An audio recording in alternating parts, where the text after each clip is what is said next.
quiet.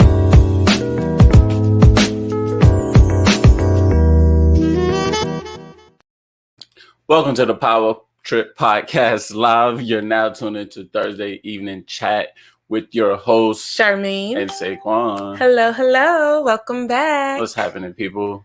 For all of you guys who are new and just joining us, thank you. And for all of our OGs who always come through on the weekly. What's happening? Yes.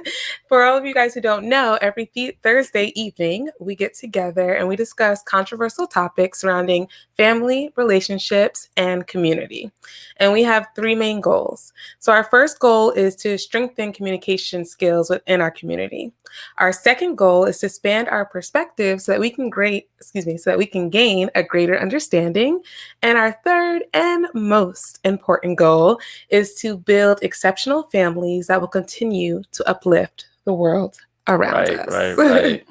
So hello, everyone. Please make sure you guys drop a comment down below. And if you are new to the page, please make sure you subscribe. And like the video. Yes. Like us on Facebook if you're watching from Facebook as well. Yes. And I'm going to share this. You guys know how we do. So I'm going to share this on Facebook. And can't wait till we grow bigger and then we can hire someone. Hi, what's up, Camille Camille? Stir. Hi, Aunt Chi What's up, Chi. Aunt Chi? Yep, Aunt Chi Chi. I just had I just sent you it. I know. Thank you, baby. All right. Let me send that. Okay. Real quick. How's everybody's evening going? Okay. Let me just share on my page really quick. We hope you guys are all doing well. Okay. Share. All right, perfect. Okay, so as you guys have seen from the title, or if you got the text or Facebook post, we are going to be talking about how do you discuss the birds and the bees with your children. So how do you discuss sex and sexuality with your children? And we have, let's see, Camille said, great, just having some dinner. Nice. We have a cute little clip that we're going to play. Do you know where babies come from? Bellies, duh. From where? Bellies, duh. Whose bellies? My mom's. And how did the baby get in there? I'm not sure. Sperm, egg, collide, blah, blah. What do you mean, sperm, egg, collide? Where did you learn that from? Nick, duh. Who's Nick? My brother. What did he tell you? Bad stuff. Like what? You do not want to know. So, who provides the egg and who provides the what did you say? The sperm. The mom provides the egg and the dad provides the sperm. And how does the dad provide the sperm?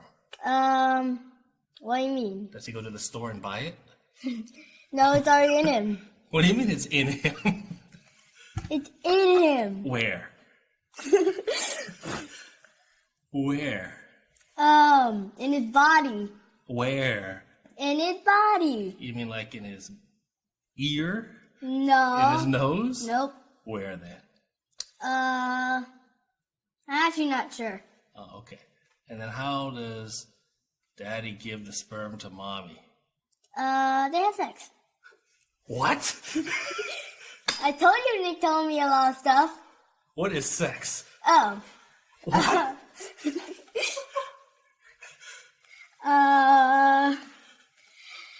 Nick didn't give details. I'm glad he didn't give you any details. Okay, so there's nothing about sex that you want to know from me or babies. Nothing. No. Nothing at all. No.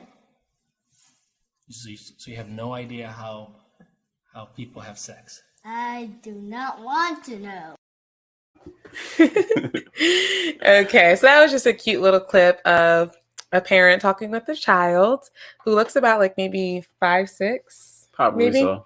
about sex. And clearly, older brother Nick was just spilling the beans. Hey, boo-boos. What's up, Janae? Alrighty. So, where did you want to start? I guess we could start off with asking, I guess, just between us two, whether or not we even had that with our parents, and if so, how to go and things like that, and what age. Okay. So, I feel like I had some type of talk with my mom. I don't remember what age. I think it was in middle school because we had the sex ed class. Okay. And they were showing like the pictures of the genitals with like STDs, like herpes, and I like and I think they had the parents there with us. Really? I think so, because I know, I wish mommy was on right now. But I just remember her, like, she'll always talk about like the faces I would make when they showed those pictures, because it was a lot. So I do think we had a discussion there. I don't really remember the full length of the discussion. And then the next the next time I remember having some type of talk about it was when I became sexually active. Okay. What about you? No, I never had that talk. No? Never. I feel like by the time it was even mentioned, it had already passed by. Like the start already passed by, and it wasn't like, so my talk was so I know you be going out there hanging out with girls and stuff, so just make sure you use a condom. That was it. Was just mostly about protection. Yeah, not wanting to get anything or get anyone pregnant. Right. Okay. That was and I was 17. Okay. When I lost my virginity, became sexually active, that's kind of what the talk was around that time too. Okay. Was about not getting pregnant. So did you guys get the talk with your parents? And at what age, if you don't mind sharing? And then also, were they pretty straightforward about it, or did they, kind of beat around the bush, or simplify it? Let me ask you: Did you bring it to your mother, or she brought it to you? She brought it to me. Okay. Yeah. Okay. Oh yeah. Oh, that nah.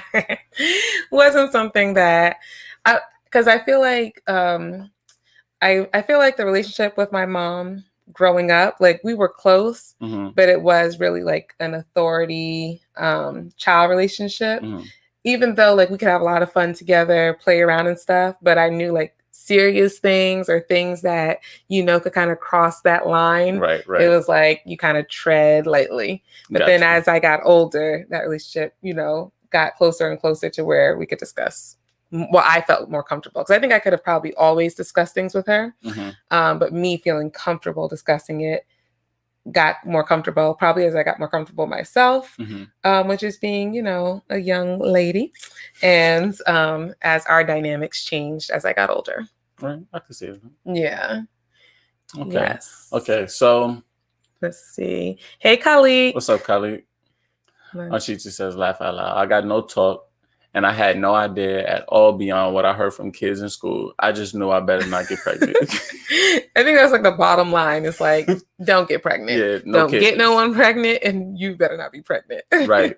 What about you, Khalid? What was the deal in your household? Did you get a sex talk? Yeah. Or was it just straight up, don't bring no kids home? Yeah. What was it? Right. So let's just get it. Because we did a little bit of research on this. We looked a little bit not deep into it, but we looked into it. Yes. So what we wanted to try to give you guys is like more so a guide into, I guess, feeling comfortable and just having that conversation. And how to kind of have the conversation. Go ahead. On different levels. Right. So an interesting fact that I found was that a lot of children by the age of 8, like if you try to have start the sex talk or sexuality and sex talk at 8, they already have an idea about it. So just like if you see like these videos where they're asking children like, where do babies come from? And, what do you know about how, mom and dad have a child? Yeah. They already have a notion or an idea on how a child is created. So it's better to start early for, an age appropriate conversation. Yeah, but it's good to introduce it at an early age because, like Aunt Chichi said, she got information from kids at school, and a lot of children. Yeah, and it's not just that. school. Today, you have hypersexualized media. Yeah. So it's everywhere. Yeah. It's in cartoons, video games. Yep. Almost everywhere you look, something is being somewhat sexualized. Yeah. And it starts to open. It's just being exposed to our children at a younger age, so it just opened their minds up to new things. Yeah. Kylie says, when my mom found out I was doing the do, she just said, "Wrap it up." There was no sex talk, not even from my pops. Yeah, I think it's pretty common that parents don't really have the talk. I think their biggest concern is like, be safe. Don't get pregnant. I don't want you to get STDs. And I think because it's such like a taboo type conversation or such an uncomfortable conversation for parents, it's like they don't really want to talk about it too much with their child or even imagine their child, in that light. And I sometimes you're right. But what if it's also like an expectation thing to where like, where they were already doing it at a certain age. So by the time you get to this age, they're not going to tell you not to do it or anything. But I mean, they don't think to be more advanced and want to have a sex positive conversation. But they just tell you, all right, well, stay protected, no kids. Just because they don't like, sometimes they don't care. Some people look at it, hey, this is life. I don't think my mom didn't care, but I understand what you're saying. I don't think that would necessarily stop someone from having the conversation though, because if the goal is like, just making sure you're protected and you have education, I feel like if a parent was just okay with you going out and doing your thing, then they would feel more comfortable talking to you. Yeah, you don't think that's the case of some females though, that their mom just put them on birth control? Oh yeah, that's true. And they not necessarily having to talk with them, but they know that they're sexually active, so they just put them. They're not even sexually active yet. I've heard conversations they just think they around that age. That's very true. Very, very true. Where they're just like, listen, I don't want to talk about it. I'm not dealing with it, but I know you're not going to be pregnant. Right. You're going to be on birth control. Exactly. Yeah, that does happen. That's a good point, hun. And I think that comes based off who they were. Yeah. And I guess from their own expectations or experiences. And maybe also, because we talk about it a lot, maturity and things like that. It also possibly can be based on the child's maturity and who they associate themselves with. Who the child associates themselves with? Yes, at a certain age, when you start seeing them hanging out with certain people or whatever the case may be. Then your parent, like as a parent, you just start making your own assumptions about what you think they're doing. Right. Yeah, that's true. That's true. So, question for you all and question for you, hun. When do you start the conversation about sex, sexuality? Like, when do you guys think is a good time to have the conversation and introduce it to your child? Right. Yeah, that's a question for y'all. Y'all have to answer that one before I say anything. Okay. Because that's a good question, because I feel like digging into this a little bit, I learned more. Right. Yeah. Yep. Because there's levels to this. Yeah, it's levels to it. Levels to it. Okay, so we'll wait for you guys to respond on when do you think is the appropriate age to just introduce sexuality to your child. And then you can take it a step further and introduce when do you have the talk or talk about, sex. Yeah.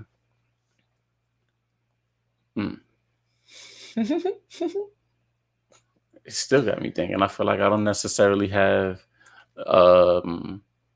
actual age. It's really interesting. So while you guys are typing, I'll just talk a little. So it's really interesting. So as far as like sexuality, I think it's when you start just necessarily teaching your child something as simple. Okay, there we go. Aunt Chi wrote, so I'll wait. I'll read hers first. Oh.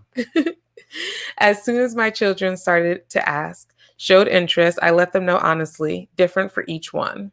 Okay, so the age was different. Okay. So what I was going to say, though, is I think it starts as early as just knowing body parts, like understanding for sexuality. Yeah. Did you always believe that, or did you start believing this today? No, I always believed it because remember we had a discussion where I told you I was like in some of the Facebook groups I'm in, like positive parenting, conscious parenting, things like that.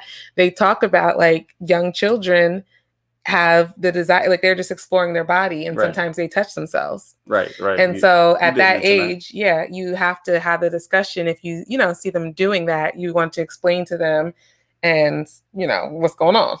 Right. And then Camille, go ahead, Camille. Camille says, perhaps when the child is showing signs that they are curious and starting to ask questions. And then Aunt Chichi says, yes, I agree. And calling body parts by actual names. You onto something. But no, okay. For one, what I seen was that's huge. Is calling body parts by their actual names, because it takes away this anxiety to talk about something forbidden. When you never call it what it is. I think that's one. And also it's cool. It's good to make sure that your kids are aware of their body parts as well, so that they can what's the word? Relay messages to you about things that may have happened to them, or things that's going on with them medically, or not medically but physically, and they're able to talk to a doctor if they can. Yeah.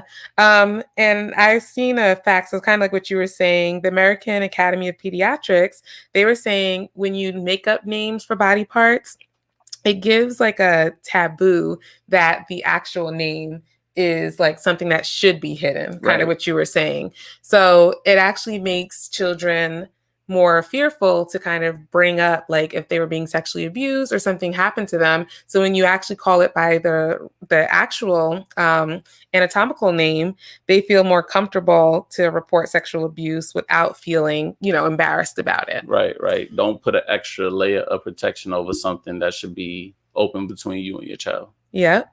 And then let's see. Chi also said, "Oh yeah, it's a good safeguard when it comes to sexual predators." Yes, so right on point. In what way though? Because like they can't, like if their child knows like this is these body parts, this is private, no one should touch this body part, things like that, a sexual predator would be less likely to, take advantage of them. I get what you're saying. Yes. And then Miss Michelle says, then was told don't share this with other children. Oh, did we miss a comment? Okay. But if she's talking about maybe the sexual predators, like, or the body parts, you could teach them also not to share. Yeah. Boundaries. Yeah. And I think, so an important and privacy. Yes. No, you're fine, baby. So an important thing that we found too is that you don't want to make it awkward, even at a young age. Like you don't want to laugh about the names and stuff. It's as simple as saying like, okay, when you're doing just normal body parts, like this is your nose, this is your ear. And then you keep pointing to the body parts and just make it like a normal thing. Right. So they feel comfortable, because it honestly is normal. Yeah. We just make it uncomfortable. Pretty much. And what they were saying and something I heard was basically a good way to do it is take advantage of as many opportunities as you can to expose them to the right things. As far as even if you were watching TV, and I guess yeah, because you know what I'm saying here thinking about, some things become X-rated or TV-14 or whatever they want to call it, like right? Rated PG-13 and things. Yeah, TV-14 is for TV, and then PG-13 is for movies. Fun facts. Yeah. But they make these things based off language sometimes, so you can expose your children to certain things like that and take advantage of what they're their lack, I guess. And of now, like what they don't know yet, or what no, the movie, because these movies may put something in a vulgar way.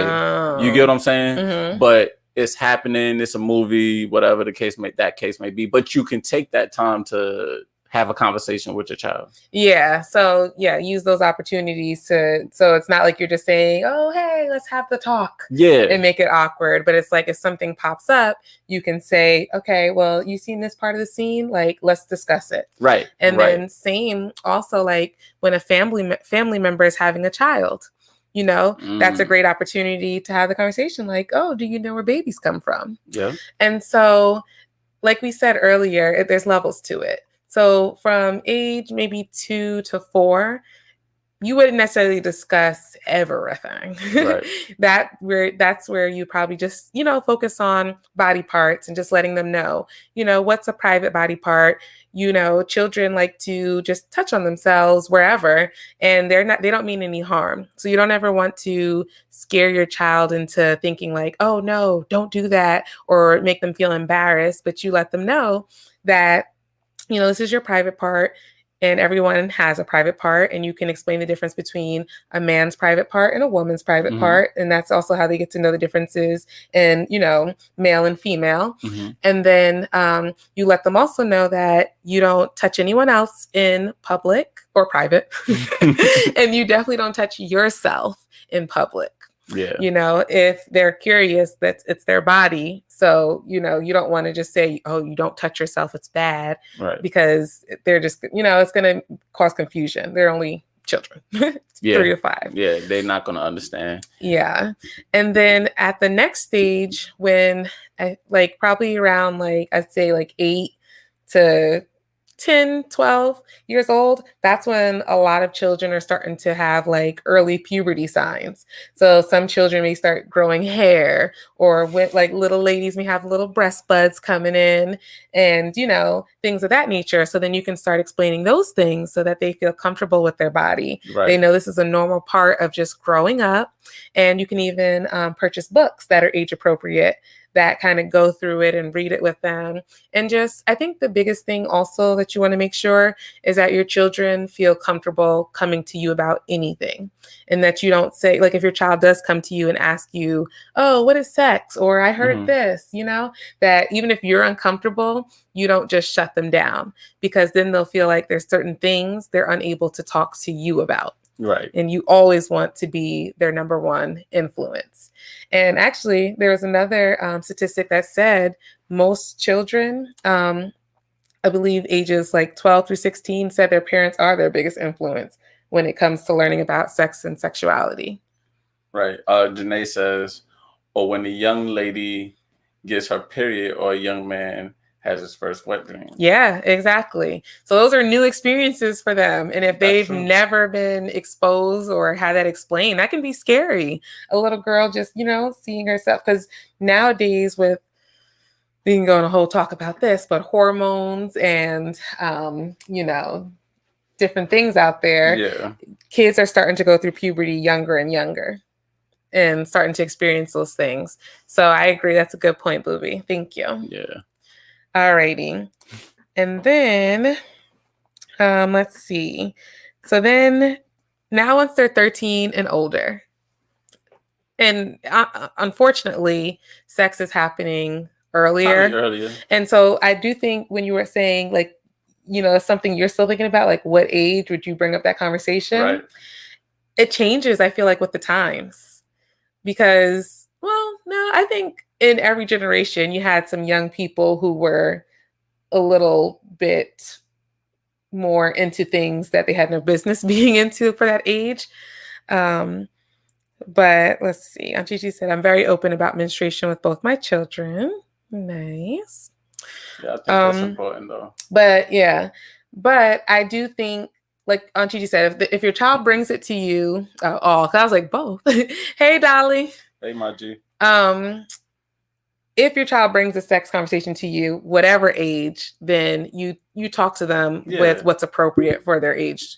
Now, once they start being 13 and older, this is when, it's kind of running rampant Maybe not with your child, but in them streets.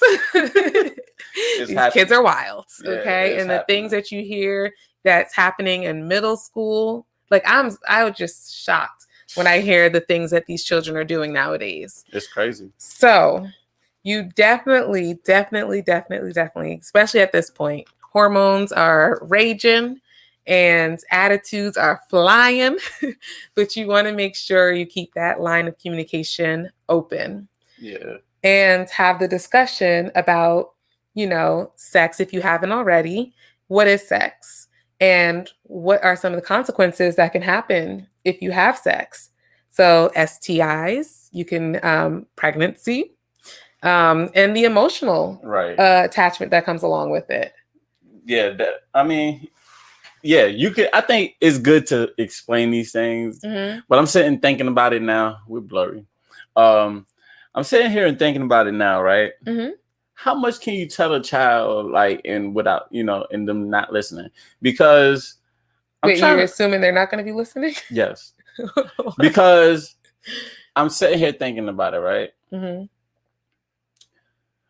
I personally feel like by the time most people have sex, right, they know what happens from that.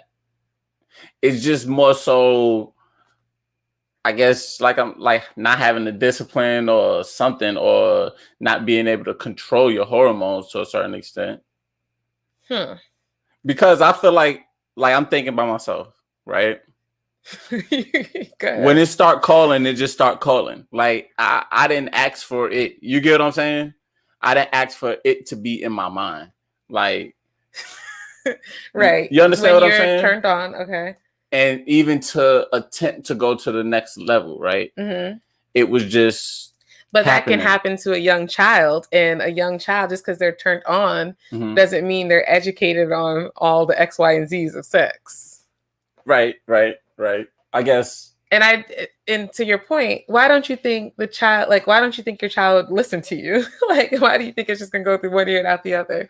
Because not even just say listen to me. Not even that. I feel like I knew about, like I said, I had to talk at 17. That's late. I know exactly, right? But that's not when. Okay. My attempt was probably 5 years before that.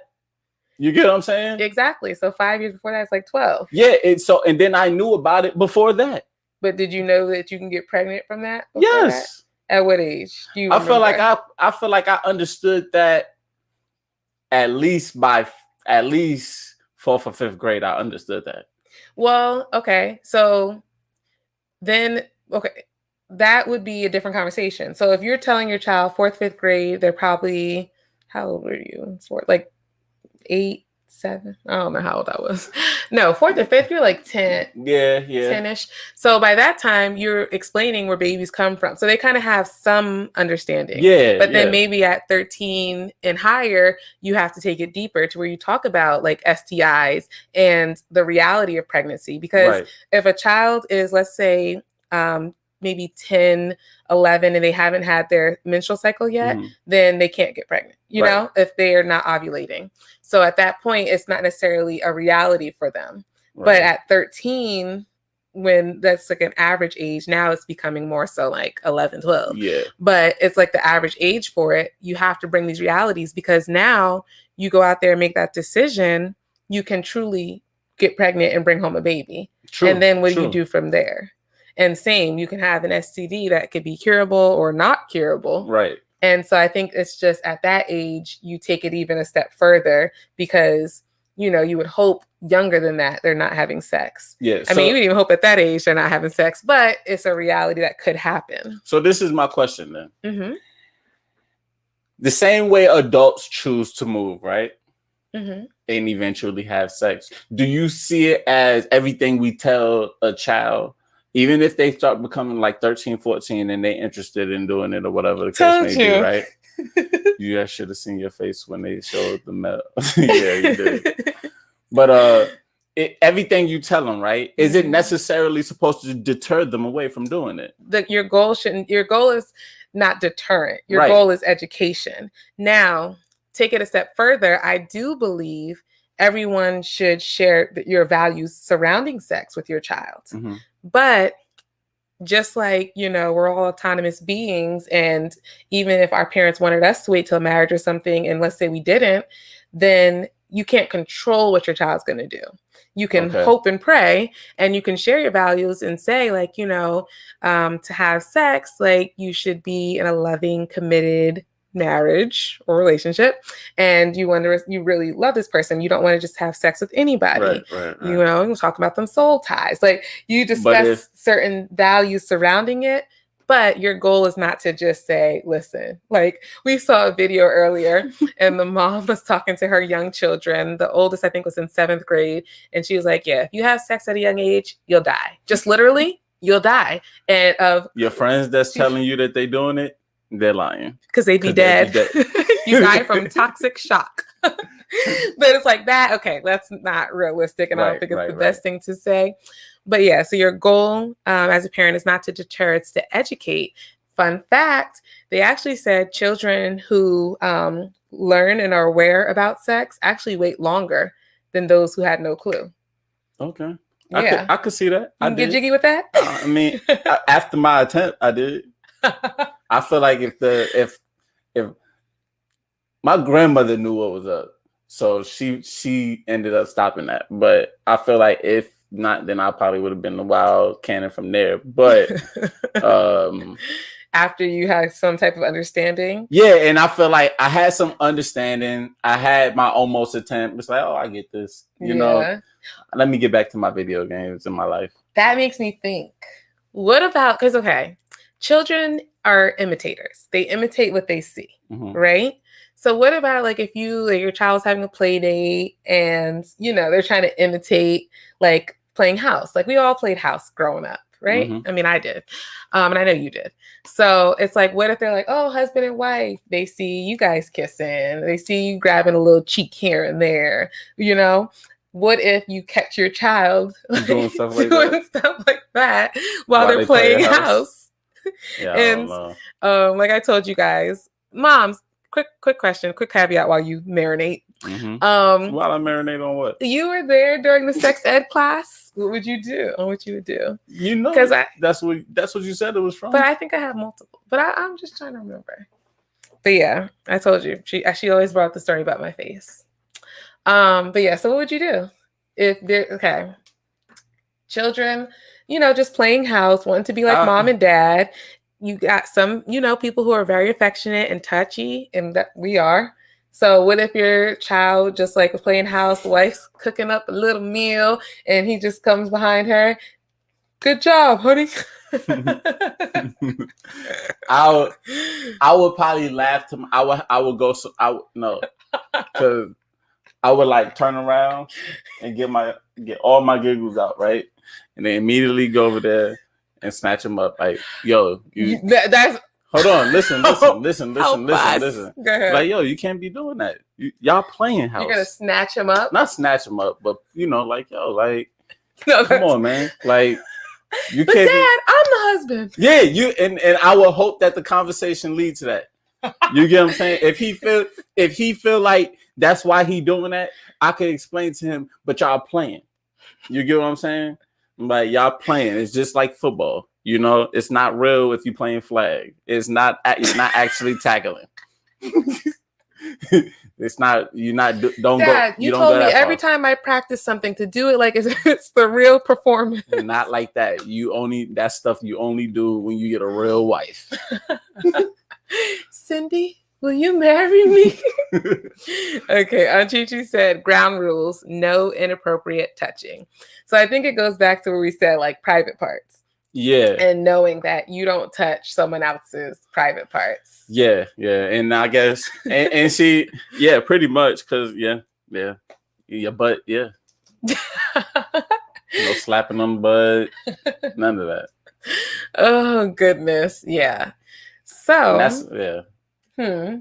It's just crazy when I'm sitting here thinking about it. It's like, man, we was 11, 12 slapping butts. In basketball? No. Oh, just in school? Like fresh little kids? Yes. Yeah. I think that is environment too. Yeah, it is definitely part of the environment. Yes. You know, because I don't even think the girls didn't like it either. I think Because it was it's attention. Yeah, it was attention that they understood, you know. Right. Camille says, hey man, keep your hands to yourself. Haha. Kids just can't keep it in their mind for when they get older. No. What?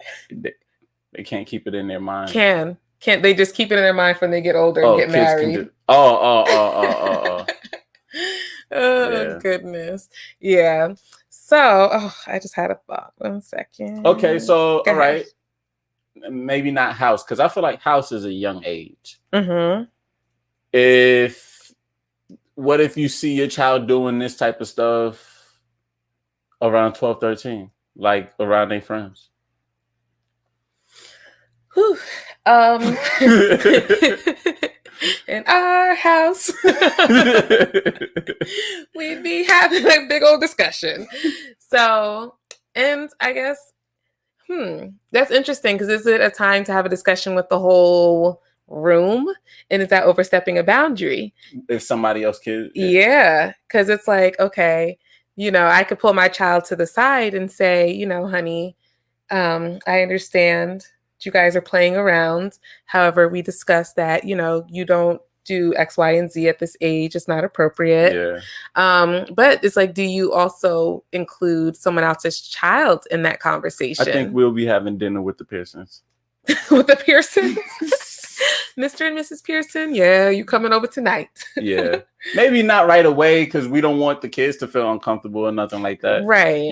So I don't want them to make it seem like they did anything wrong. We need to have dinner right away. Okay, good. But we probably need to sit down with the parents, get to know the parents a little bit more, and let them know what we was aware of. Right. You get what I'm saying? So they can have a conversation with their child, right, and then set up those boundaries. And I think that's another important thing. So kind of just like keeping your hands to yourself is just explaining the boundaries to your child, right, of how you act and interact. And like, because another thing is when your child has their first boyfriend or girlfriend, it's like, what are the rules surrounding that? Well, I would, and that's what we're getting into. Okay. I guess for my son now, right? Mm-hmm. And I guess for a daughter too. I mean, it might work a little bit different. But you have to have a conversation in a way, or to where there's a mutual understanding about what's going on here, and the understanding of privacy and everything like that. Because I mean, and not trying to be like too candid or nothing, right? But I think about like with us, right?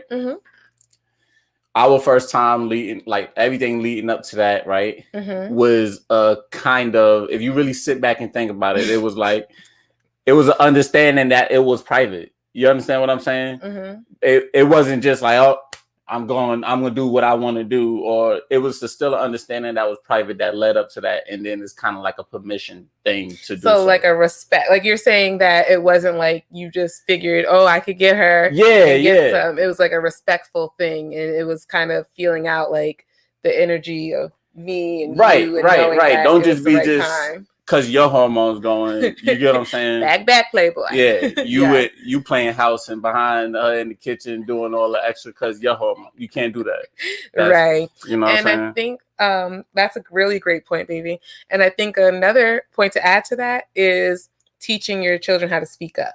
Yeah. And not be afraid of the social pressures, because that's a huge thing. People would lie about being virgins nowadays because so many people are out there just, and being all around town. And with that stuff is being aware of other people's feelings too. Yeah. Because some people don't speak up. Yeah, that's true. And you got to be the one to realize that this ain't right. And I'm a chill. Yeah. You get what I'm saying? Yeah. Because those are the type of situations, especially for guys, I think could lead to like some trouble. Bad things. Yeah. Yeah. Oh, yeah. So it's super important to talk to your children about boundaries, especially young men, right? Talking to them about, just respect and making sure that, his significant other is ready to take the next step and comfortable and knowing how to try to have some type of self-control. Yeah, and girls too. I mean, there's some wild girls out there. Like, Yeah. I'm not gonna lie. It's some wild girls out there that made me feel uncomfortable before. So you get what I'm saying? It's just maybe too straightforward with it, and just aggressive. Yeah, ways I wouldn't even go about it. So so both sides. So everybody just needs to know, right? Like, don't be afraid to speak up. Don't be afraid to say no. Make sure you have respect and you respect what the other person wants or does not want. Right. So that's huge. Okay, nice. Yeah. But so go ahead. You're gonna say something? Okay, so we talking about the birds and the bees and all of that, right? From not an older woman, but no, a woman with more experience, right? A wise woman. And just everyone in here. Do you have a talk with your mother about when you're ready to have a child? Is there a conversation like that? I mean, I told my mom I'm ready to have a child, and I feel like Hey, Dame. What's up, Damien? I feel like once I become pregnant, I probably would talk more because the process of getting pregnant, not too much. Yeah. Not too much. Too many combos about that. Well, this past weekend, I think it was Aunt Lucy that mentioned that she had those type of talks. Yeah. So, with whether it was her nieces or whatever. Yeah. So I do think that. Hold on, guys. Oh, my hand's real clear. We're just thoughts. I think it's trying to get us. There we go. So yeah, I never really thought to have a conversation in depth of I'm ready, Right. I'm ready now, what do I do or what's next? But I think once I am pregnant, I would talk to my mom and be like, what symptoms did you have? And I'd want to know how she felt carrying me and what things she experienced and, tips and tricks. If I'm experiencing nausea, I have some naturopathic things, but she's also into holistic healing and she knows a lot of old wives' tales and things our ancestors did. So I would go to her, right. And just ask her for her advice based off of her experience. And same with your mom. Right. It's your mom, both of them can't wait. So it's I would go to both of them and just have this discussion and just say, yeah, I'm feeling this. And I'm sure they would check in and they would just, I'm sure without even asking, and they would tell me certain things. So you touched on a big piece on why I really kind of asked, but ancestral things. And I kind of wonder, is there a missing link somewhere where maybe you talk to somebody about this next stage in life where there's some type of, whether ceremony, blessings, cleansings, or whatever anything you may do before moving forward, Yeah, I know in African traditions, there are different ceremonies and cleansings and things. And a lot of actually Eastern traditions there are. In our families, I don't know, I don't remember any of them being practiced per se. But, that would be a great thing. If there's any traditions within your family, to just ask grandparents, parents on what those are and, continue that tradition. I think that is special. Right. Yeah, that's a nice little point. Your mom said, it. Yes, ma'am. But yeah. But overall, with the whole birds and the bees talk, because man, time is flying. Yeah, wow. We're already up to 43 minutes. But I think the huge thing is to first, as a parent, you have to be comfortable with sexuality yourself. Yes. And not look at it as this taboo thing, this super, super private thing that is just not happening in America or in our society, period.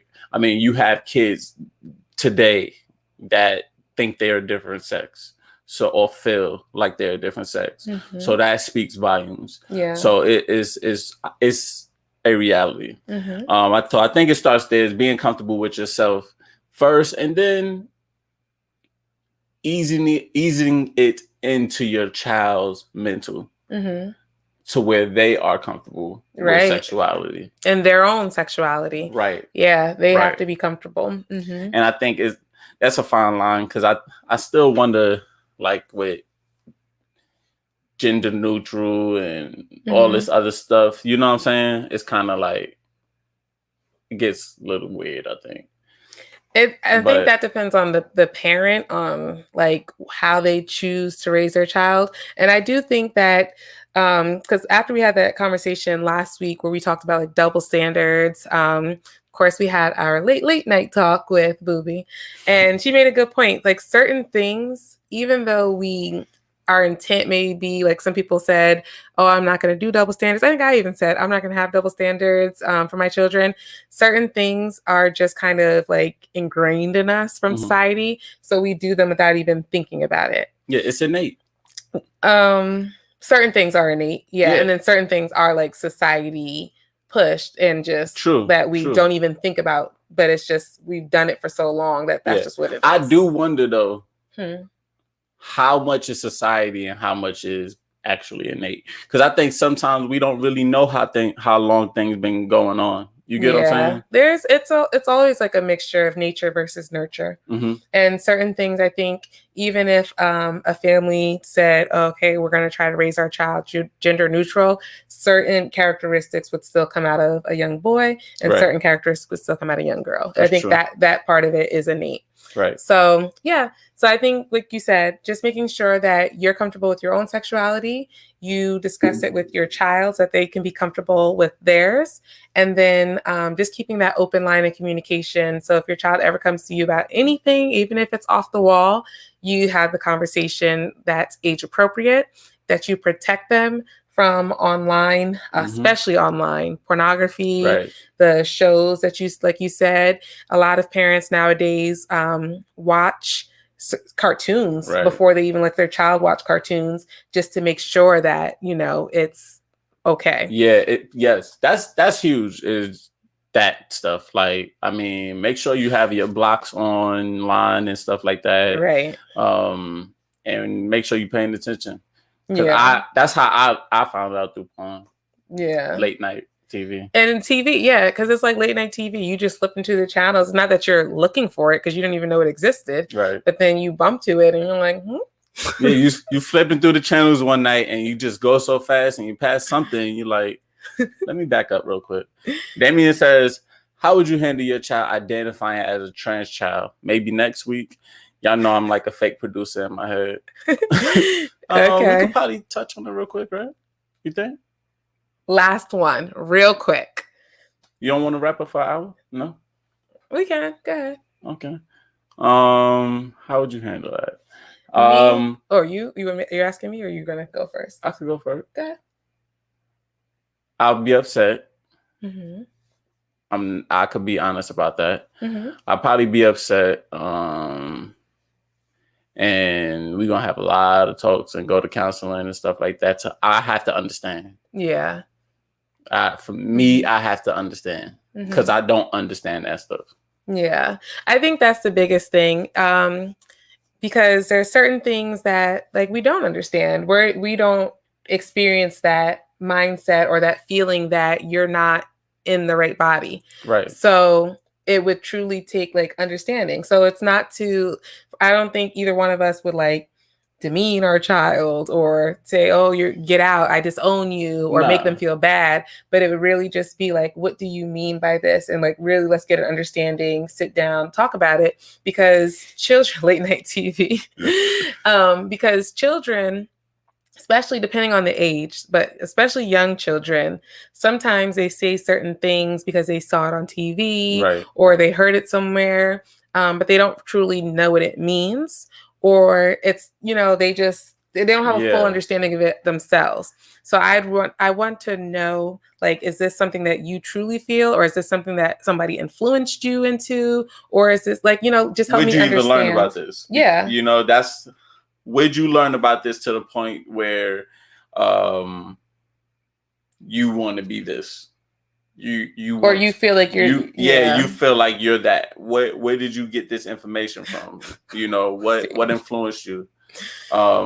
And that would be tough for me because how we even sitting here talking, I would be monitoring certain things already. So if that kind of like, excuse my words, I don't want to offend nobody, but if that was to just slip through the cracks and I'm like, with it, like, right. If it's nothing that was introduced to your child and then all of a sudden they come to you with it. Yeah. But then okay. So devil's advocate. So let's say it was nothing that was introduced to your child and they just said, no, I think I'm a girl. Like, then like it was no influence from anything. Then what? Is it still just like the counseling and everything to really understand? The first time or two, I probably won't really think counseling or nothing like that. I'm not even gonna lie. I think it'd probably be like if they keep on with this, you get what I'm saying? Like, because I know it ain't gonna be no nothing for you to act out this way. Like, unless you sneaking into your stuff. I mean, kids play dress up and stuff all the time. So I get. Yeah, but I'm not gonna I don't think I would have given you anything to play dress up in other than you going to your mother's stuff for my son. Also, though, the thing is, it's not necessarily what you're wearing. If they acting and like mentally, if they think that they're not that, yeah, so you don't even have to act a certain type of way. Or maybe you do. You remember this weekend when we seen a kid do something that you get what I'm saying? So if my child, right, constantly told me that if they told me that they was a girl, right, they felt like they was a girl. That's me in a personal conversation, right? And then we out, and that's what they do. You get what I'm saying? I'm gonna think about it a little bit deeper. Yeah, like they feel this way. They really feel. Yeah, but I get what you're saying though, because like the first time, it's like you don't want to just ignore it, but it's like you're trying to really see because children change their mind. Like they play different things too, so it's like you don't want to. I think sometimes parents, because they want to be very open to their child and make them sure they feel comfortable and stuff, sometimes they end up pushing it on the child. So like a child may say it one time and then the parent's like, okay, so we got to get all of this in line and in order without really fully having understanding of what their child actually means by it. Or digging too deep into it. Because it's like having a conversation. You ever got a surprise coming for you, right? And then you just have the conversation with somebody like you know what it's about, and then they just telling you everything. Now they're exposing you to the secret. Now, what I look at it like, sometimes I feel like with a child, maybe they might bring something to you, right? But maybe they don't understand it all the way. And I'm not going to entertain it. I want to know where you got this from, but I'm not going to entertain it to this super, super level where I think I need to be adding this into your mind. Yeah, I think it's really tough when you don't have the understanding, and we don't have the understanding. So it would really be like really discussing it with our child and trying to understand, but not pushing, like, because there's parents who give their children hormone replacement therapy, which I honestly don't agree with. But it's different for everybody. I feel like there's certain people who you've seen who feel like later on in life it was a mistake and that they didn't want to. There's other people who feel like they wish their parents would accept it. So it's just a realm of things. Yeah. But yeah, Dame says. But you missed one, I think. Oh, yeah. Yeah. So Damien, first, no, we started at 8 your time today. Yeah, we changed the time when daylights came. Right.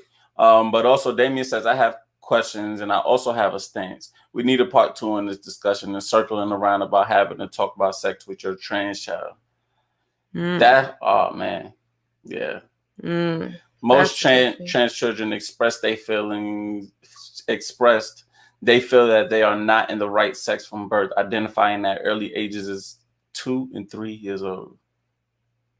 I don't know why people say, not to laugh. I don't know why people always say like people express something at birth, when at birth it's like they're an infant. They're not really expressing anything to you. Right. But I mean, he said, identifying something at 2 or 3. Okay. I can understand that. But a lot of people say certain things like, I felt like this since birth. Like, like, and not even just as far as like sexuality, but just things in general. And I'm just like, at birth, just in general, not just this conversation. But yeah, I think that's interesting when people use that term. But I have heard, and that's where to me, it's just interesting is when really young children do say things like that. To me, it's like, like what, like it's like you said, like we said, it's a lack of understanding on what makes a child feel like that at such a young age. Right. And we may have to have a part 2 about this next week, at least about that part, because that's new to society in my eyes. It's not new to society, but it's more prevalent. Yeah, it's becoming more prevalent, especially within our community. Yeah. Where this is just happening now. It's just out there. And sometimes sometimes and I think sometimes you don't. Yeah, which that's a whole different story. Well, that's part of that story, I think. Yes. How? Through Gaga Cuckoo. All right, guys. Well, thank you all for joining us tonight. Make sure you like, comment, and subscribe. If you have any other topics that you want us to discuss for the following weeks, let us know. We would be happy to discuss them. Right. And as far as any of these conversations go, if you ever see a topic and you think someone would be good to come in and speak with us and share their point of view, let us know so we could have them on as a guest. We could throw them in here and we can have a conversation with them. Yes. And make sure you guys follow us on Facebook and Instagram at the Power Trip Podcast. And then also, if you just want to email us, you can email us at thepowertrippodcast@gmail.com. Well, as always, it's been real. Deuces, people. Good night.